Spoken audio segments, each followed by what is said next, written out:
Welcome to 7th grade orientation. Sorry about the technical difficulties with the live stream. We were having some issues with YouTube, so we are going to just go ahead and record this presentation and upload it so you can see it in its entirety. So we apologize for that. Technology is wonderful except when it doesn't work, so we experienced that a little bit tonight. So anyway, thanks for being with us.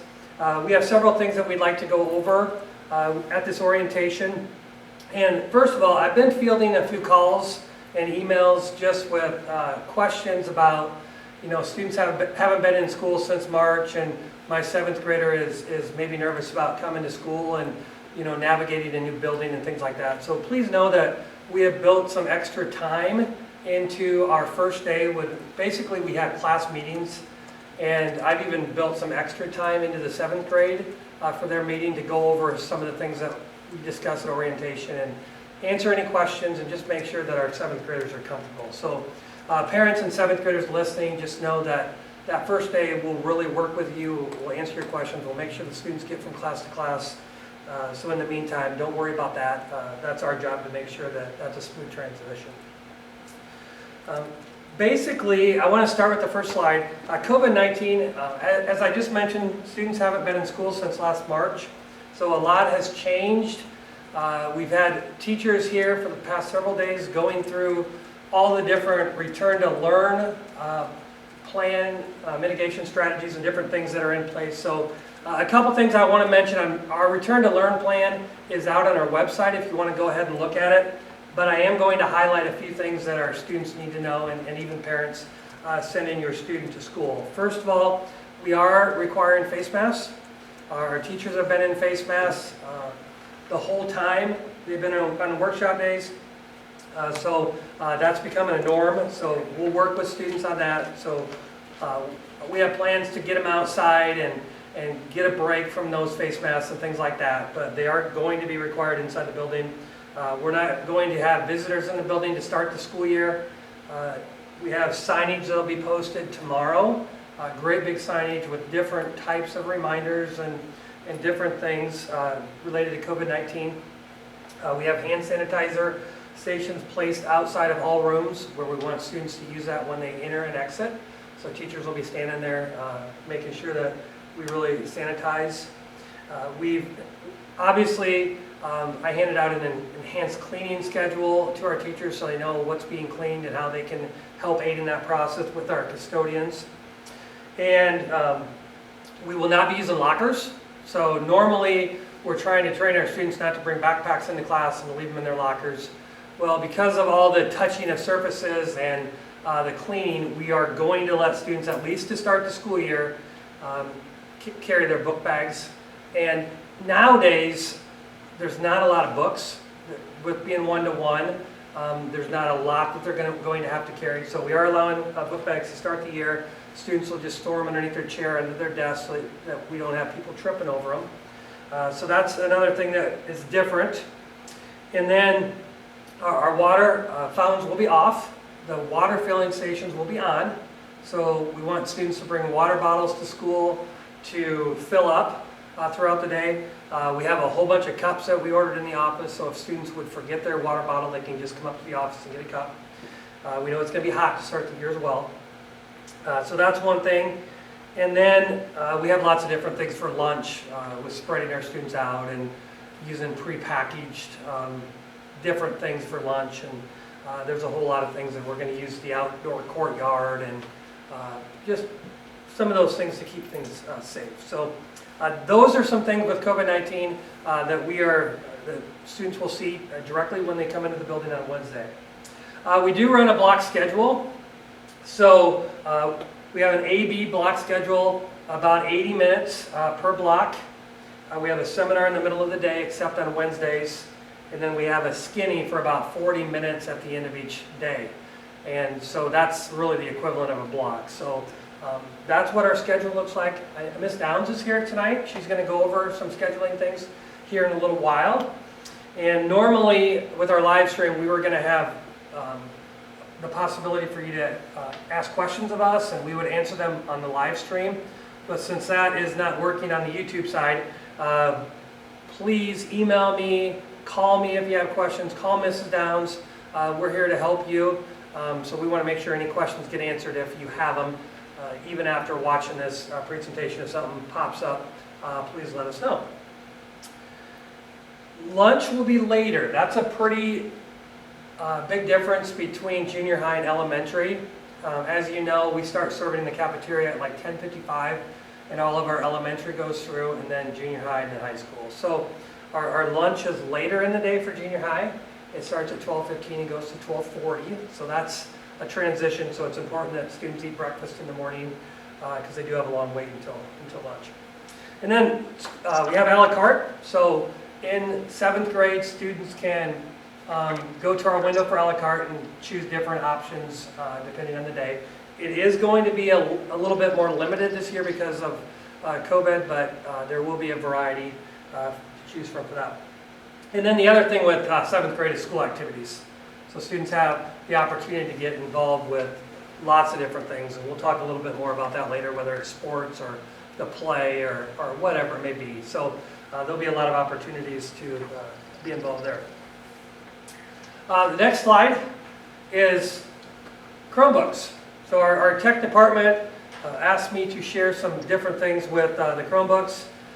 Just remember the Chromebook is a tool and not a toy, okay? So it's a learning device. So as a student and its parents, you are responsible if there's damages to the Chromebook. Replacement is about $300 if that is damaged recklessly. And then please make sure that you bring your Chromebook charged each day. We want those chargers to stay at home. If they're charged right away in the morning, they will last all day. We want those to be at home. Lots of times students will bring their charger to school, then they leave it at school, and then they don't have it at home to do homework or things like that. So make sure that those stay at home. And then the other thing, Chromebooks will be handed out on Wednesday. We are going to start our day with our Skinny class, and I'll show you the schedule later in this presentation. And so we're doing that to hand out those Chromebooks right away to start Wednesday morning. So teachers will be handing those out. Next slide, we have our block schedule. And so basically on Monday, Tuesday, Thursday, Friday, we run a 4-block, an AB 4-block that are about 80 minutes a piece, you can see from there.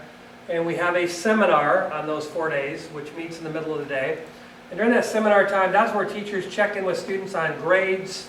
We're going to do some social emotional type of things on Mondays with seminar.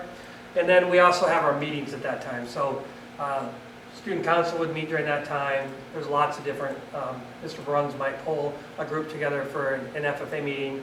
So that happens during that time as well. You can see where lunch is plugged in. I talked about that. And then on Wednesday, we start an hour late.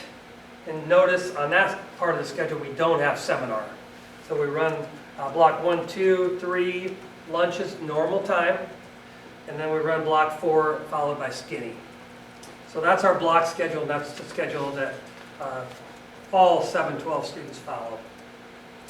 And then moving ahead to lunch, I talked about it earlier being later in the day. Our day starts at 8:10 and it ends at 3:15. Okay. Lunch money, it's important that you don't go into a deficit. Lots of times, you know, Terry Dinkman, our food service director, will send emails home when they start getting to a certain range, when their account goes low. So just pay attention to those emails. If they do have a deficit, they will get an alternate meal and things like that. And Terry will probably call you and remind you and things like that. So be watchful of that. As far as our activities, moving down, I would mention that usually on the first day of school, coaches start to have meetings with the athletes and get basically junior high activities rolling. And I'm sure they've already been in contact with you on that already, because I know I talked to a couple of them today and they said they had sent emails out. So stay tuned just watch your email for more communication, especially as we move through this heat. I know there's going to be some changes with practice schedules and things like that. So please, be in touch with coaches on what their plan is for that. But as far as activities, sports-wise, we have football, volleyball, cross country, wrestling, basketball, track, and softball. So those throughout the year are the sports that we offer. We have student council. Mr. Dutchaver will head that up again this year. We have a trap team. That's not necessarily a school activity, but it's tied in with the school, and a lot of our students are involved with that and have a lot of fun with that. So I did add that on there. And then the big thing I want to mention before I move away from activities is make sure that sports physicals are done. So if those are not done now, I would encourage you to get that appointment made in order to get that done for the year. So moving on to a little bit more of activities. Eligibility in 7th grade as sports start, eligibility is much like high school. So if students are not passing classes when we do our grade checks, then they become ineligible for a period of time. So our junior high, a couple years ago, we redid the eligibility policy. So basically, everybody will start eligible to start the year. And then at the quarter, we will check grades. And then if students are failing a class, they will be out for a short amount of time. So I think that's 15 days as outlined in our handbook. So if you want to look at page 35 through 37 in the handbook, it has the eligibility policy followed by the good conduct. So I would encourage you to look at that. And so the last bullet there, I talked about the quarter grade checks in the 15 days. And then we do it again at semester. And then it just keeps going every grading period. So the high school is a little different. So we did make it so if a junior high student is failing a class, they're out a shorter amount of time because their season is shorter. So we've made a lot of changes to that over the last couple of years. So please review that.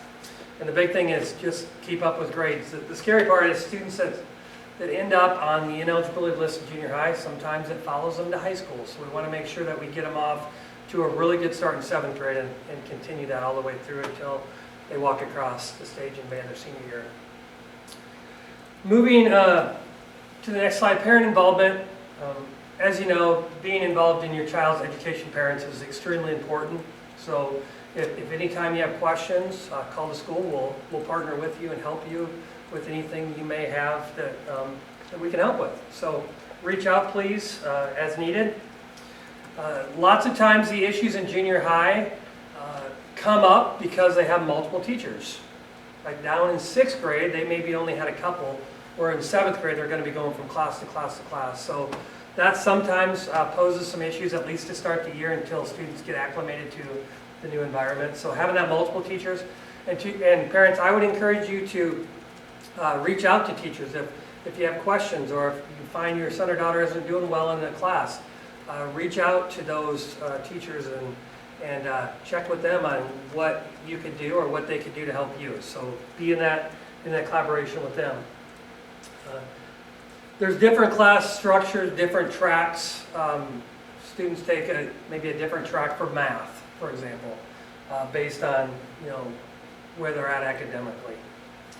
And then the academic material obviously gets harder. Every year that students go up, the content gets harder. So that's basically in 7th grade what we sometimes see. So it's important just to get off to a good start and try really hard. And I always tell students, I don't know of a teacher in my 20 plus years in education that would actually fail a student that gives a good effort. So give a good effort, try your best, and you'll be fine.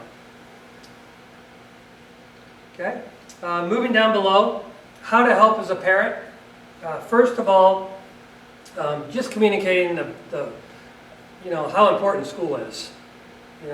Just fostering that at home, having those conversations, asking your child how their day went, those kinds of things. Okay, start talking about some career choices. I know that sounds a little bit crazy in 7th grade. And even in high school, students change their mind all the time. But start having those conversations about what some options may be. And get your students to start dreaming a little bit and dream big. And I always tell students that they can accomplish whatever they put their mind to. If they don't have their mind put to something, it's hard to meet that goal. So really start talking about careers. Okay, we'll also do that with I Have a Plan Iowa that we start in junior high, later on in junior high, and goes through high school too. So Obviously we want students to be workforce or college ready when they leave here, so we start those conversations as well. And then parent involvement, there's a couple things on the bottom that I want to just mention. We have in 7th grade all the way through high school, we have what we call brown sheets. And a brown sheet is a discipline sheet. I want to talk at this a little bit, just so if your son or daughter ever comes home and says they received a brown sheet, you'll know what we're talking about. Basically, teachers, I encourage them as a principal to basically give a detention in class if they need to, and different things. And then our structural process is basically on the first brown sheet, a student gets a 15-minute detention with the teacher. The second one, they get a 30-minute detention with the teacher. The third one, I call you in for a meeting and we talk about different things. I'm sorry, the third one they get an hour detention with Mrs. Kramer. The fourth one's a meeting. I got ahead of myself, sorry about that. So we have 15 minutes, 30 minutes with the teacher, then an hour with Mrs. Kramer in the detention room, then a parent meeting, and at that parent meeting, we discuss the brown sheets, and we have the students set a goal for what happens if they get another one. And then if they get number 5, we carry out whatever they set for themselves. And parents are at the table and they help us with that. And then number 6 and 7 are usually some sort of in-school suspension. It can be an out of school, although we try to keep students here at school as much as we can. We would out of school suspend a student if it was a fist fight or something like that. We hope that never happens, but I just want you to know what that structure looks like. And then 8 is what we call the Board of Discipline, which I bring in a group of people. We lay out all 8 brown sheets. I talk about the consequences that were given, and then they make recommendations on how we can help the student. Okay, so in my 3 years, we've only been that far a couple of times, so I hope we never have to go past a couple. I hope we have 0, actually. But I wanted you to understand, if your son or daughter comes home and says, hey, I got a brown sheet today, you know a little bit about that. It's also outlined in our handbook too. So enough with that. Truancies, we also have truancies. They are written on a green sheet. Mr. Dutchaver follows up on all of our attendance, and he would be the one that would contact you. A student would get a truancy if they come to school after 8:30 in the morning without an excuse. So basically, if they come in and say they, slept in, they didn't get up when their alarm went off, that would be one reason to get a truancy. Or if they just skip out of class on a given block, that would be a reason to get a truancy. And basically, they arrange with Mr. Dutchaver a time to make up that time after school or on Wednesday morning before school. So I don't like to spend a lot of time on discipline type things, because I very much want to be positive and things like that, especially as our incoming 7th graders come in. But I did want to just touch a little bit on our brown sheet process and our truancies. So if you have questions about that, please let us know. Social media. Again, so social media is great for communication, and we push a lot of information out. I know as a principal, I'm constantly pushing information out. Our tech people are pushing information out. So social media has its positives, okay? But also with social media comes issues among students, with bullying, harassment, those kinds of things. And they happen in all areas of the school. So I would just say to please keep a close eye on your son or daughter's social media accounts. If there's anything that's concerning to you, reach out to the school. And Mr. Dutchaver, myself, Mr. Patterson, Ms. Downs, anybody in the counseling area can help you with that. But we want to make sure that we address those issues while we can. And lots of times I'll have a parent tell me in April that this has been going on all year, and that's really frustrating as a principal, because we want to deal with it right when they happen. So please don't wait. If there's something that we can help you with, or if there's something that's going on that's at school here that has to do with bullying, harassment, just please reach out and we'll help you with that. Okay? And then I'm just going to end with monitoring. That's a very important thing. I mean, students sometimes discover things that we as adults don't even know, and just staying on top of that's really important. So I can't say enough about that. Our next slide, we get into cell phones, backpacks, and food. Okay, so first of all, cell phones we don't allow in the classroom to be used unless a teacher is using it for some sort of activity like a poll or something like that. So students, you'll have to learn what the teacher wants as far as the cell phone policy. Some people have students put them in a basket. Some people have students put them in a little pouch. Some people let the students just keep them on them. But we don't have a lot of issues with cell phones just because our teachers manage that pretty well. But please, I would encourage you to review the policy on cell phones. If they end up in the office, because a teacher can't take a cell phone, then a student has to stay after school to get that back. So hopefully that doesn't happen, but cell phones are not used during instructional time. Backpacks are normally not allowed, but like I mentioned earlier, we are going to allow those this year, just to keep the touching away from the lockers and keep students away from groups and congregating. So, and then food, we will not be allowing food. We never have allowed food in the classroom, but we're going to be really strict on that this fall of bringing food in just because of COVID and the cleanliness. And so food will not be allowed unless it's a special occasion, and then it will have to be prepackaged. No, brownies made at home or anything like that this year. Okay, tips for a great school year. So I just want to throw a couple things out there. Be to school every day, okay, if you can. If you're sick, we don't want you at school, obviously. We even removed perfect attendance this year because we didn't want to encourage students to come to school sick. But with that being said, we want you to be in school as much as you can, unless you're sick. Get involved with school activities. There's a lot of research out there that shows that students that are more involved with activities do better grade-wise, academically.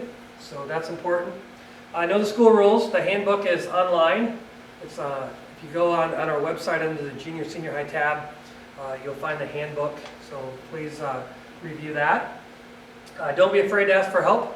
Okay, you can call any of our staff members, and I would expect them to get back in touch with you within 24 hours. So please call, email, whatever it is that works best.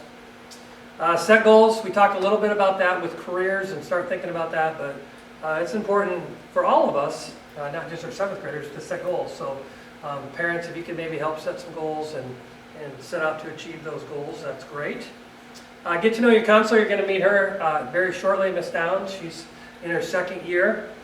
And I don't know if at the beginning I introduced myself. Most people know me, but I'm Mr. Snavely, and sorry, I should have probably done that before I started, but I'm actually starting my 4th year here, so time goes by. So just to wrap up, basically we want students to give their best effort, okay, each and every day. So as we transition, Mrs. Downs is going to come up and talk a little bit about the schedule and different things, and then I'm going to close things out at the very end, and then we'll be done for the night. So Mrs. Downs, are you ready? Okay, as Mr. Snavely said, I'm Mrs. Downs. I'm the 7th and 8th grade counselor here at Wilton. And I'm going to be going through an example schedule with all of you and kind of reviewing some of the items that Mr. Snavely talked about as well. So each student, at the top of their schedule, you'll see an advisor that has been assigned. And in this example, it says, it's highlighted, it says Ms. Holthouse. So you'll see that at the top there. And then you'll meet with your advisor during seminar. And seminar is from 10:58 to 11:18 a.m. and that's on Monday, Tuesday, Thursdays, and Fridays. On Wednesdays, there is no seminar, as Mr. Snavely said, but it's good to just keep repeating that so you understand and maybe remember it. The student ID for your student is listed also at the top of your schedule. So as you can see on this schedule, that's a schedule from last year. Next to the numbers, 2019-20 is the student ID listed. And that's the number that your student will use for lunch, and then to get their hot lunch, and then for checking out books in the library, and they can also use it to log into their Chromebooks. All right, we're going to go through the classes and how to read that part of the schedule. So we have an A-B block schedule, and there's 4 classes on each day. So your A-day classes will be the blocks listed 1 through 4 on your schedule, as you can see there. And then we'll go to the B-day. The B-day also, you'll have 5 through 8 will be listed on there. So, yep, there it is. And if you see several numbers, so like on this example, you have number 7 is shown 3 different times. That's because your student will attend 3 different classes in a semester. Those are our specialist classes. And so they'll go to those for 6 weeks each. And you'll see where it says HEX, so that's the 6-week classes. This year, for 7th graders, there's going to be 3 hexes and then 2 quarter classes, and we'll talk about those next. So, we'll talk about those in a minute. But skinny class, those meet every day for 40 minutes, and that'll be the last class every day, and that's Monday through Friday. Going back, actually.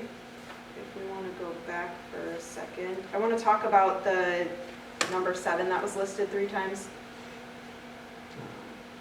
Oh, nope, go forward too. Sorry, apologies. Yep, one more. All right, thanks.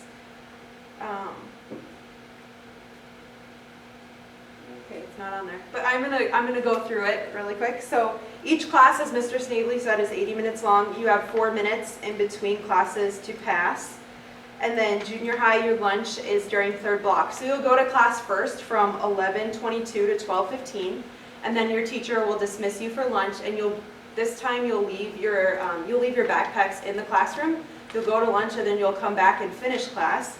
So the rest of class will be from 12:40 to 1:07. And then you'll go to your 4th block. And then the classes that I was talking about earlier, where you have 3 hexes and 2 quarters, those are FCS, so Family Consumer Science, and then Art, as well as Industrial Tech. Those will each be 6-week classes this year. And then you'll have 2 quarter classes, which will be keyboarding with Mr. Grunder, so that'll be 9 weeks. And then Health 7, which is with myself, Mrs. Downs, and then Mr. Dutchaver. He is our juvenile court school liaison.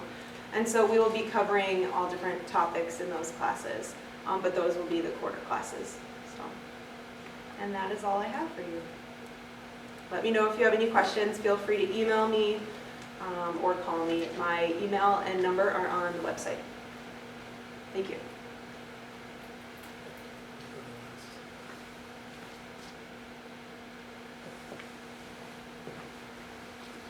All right, I'm going to go ahead and wrap things up. First of all, I want to reference Mr. Burnett. He sent out a message this afternoon talking about Wednesday and Thursday with the heat. We are going to be letting school out. We're going to dismiss at 1 o'clock.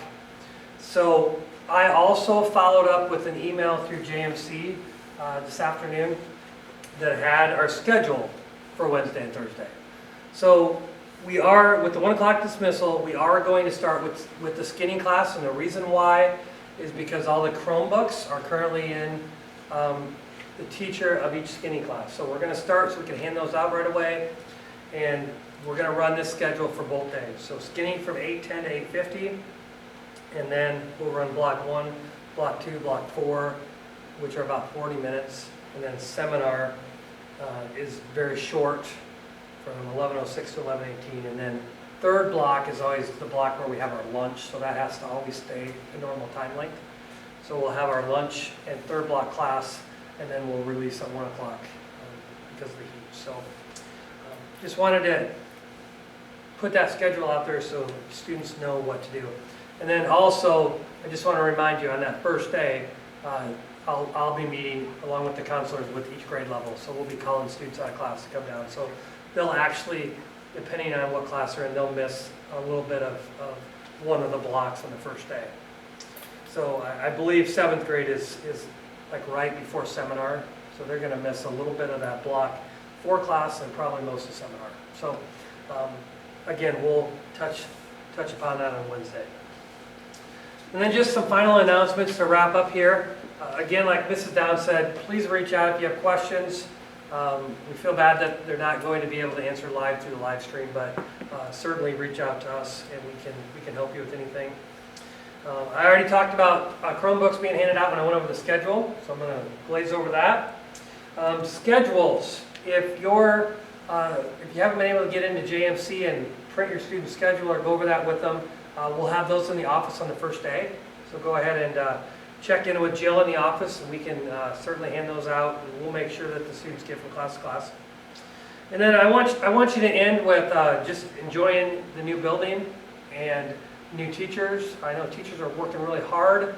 They're really excited to have students come back in on Wednesday. So I want students to come to school and enjoy themselves. Obviously, we want students to learn at a high level, but we want them to have fun doing it as well.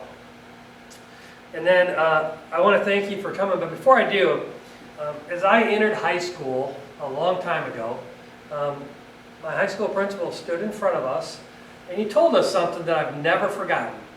And every year at orientation, I always share this little phrase. But here's what he said.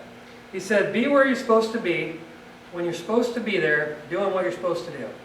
And he looked at us, and he said, if you do those 3 things, you'll be successful, and you don't have anything to worry about. So, as I almost 30 years later, that's always stuck in my mind. So I always share that with students as we start a year. Okay, be where you're supposed to be, when you're supposed to be there, doing what you're supposed to do, and you'll be fine. So I want to leave you with that tonight. Thanks for tuning in. We're really excited to get school started. If you're not if you haven't liked us on Facebook or followed us on Twitter, I'd encourage you to do so. We put a lot of information out through social media and pictures of students and activities that are taking place. So as 7th grade parents, if this is kind of your first go around with students coming into the junior high, we encourage you to do that. And again, thanks for tuning in, and we look forward to starting school on Wednesday.